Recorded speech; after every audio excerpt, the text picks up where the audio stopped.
Good morning. അപ്പം ഇന്ന് കാലത്ത് എണീറ്റപ്പോൾ തുടങ്ങി പ്രത്യേകിച്ച് മഴയൊന്നും ഉണ്ടായിരുന്നില്ല കേട്ടോ. സൂര്യൻ ചേട്ടൻ ചെറുതായിട്ടൊന്ന് തലപൊക്കി നോക്കി പോയിട്ടുണ്ടായിരുന്നു.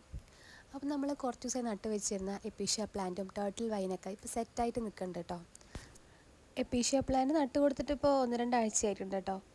ഇത് നട്ട് കൊടുത്തിട്ട് വെയിലത്താണ് വെച്ചിട്ടുണ്ടായിരുന്നത്. പക്ഷേ അപ്പോൾ അതിൻ്റെ ഇല മുഴുവൻ പഴുത്ത് മഞ്ഞ കളറായി വരാൻ തുടങ്ങിയപ്പോൾ അതിനെ വേഗം ഒരു ഓരത്തേക്ക് മാറ്റി വെച്ചിട്ടുണ്ടായിരുന്നു കേട്ടോ. ഇപ്പോൾ ആൾ സെറ്റാണ്, നല്ലോണം ബുഷിയായിട്ട് വലുതായിട്ടുണ്ട് കേട്ടോ. പിന്നെ ടേർട്ടിൽ വൈൻസിനൊന്നും അങ്ങനെ പ്രത്യേക കെയറിൻ്റെ ആവശ്യമൊന്നുമില്ല കേട്ടോ. ചുമ്മാ നട്ട് കൊടുത്തിട്ടുണ്ടെങ്കിലും നല്ലോണം കാട് പോലെ ഉണ്ടാവുന്ന ചെടിയാണ്. പിന്നെ ഇപ്പോൾ അധികം വെയിലും ഇല്ലല്ലോ, അതുകൊണ്ട് അവരെ നേരിട്ട് ഹാങ് ചെയ്തിട്ടു കേട്ടോ. നമ്മളിതിന് മുമ്പും ഈ ഒരു പോർഷനിൽ തന്നെയായിരുന്നു ഹാങ്ങിങ് പ്ലാന്റുകൾ ഇട്ടിരുന്നത്.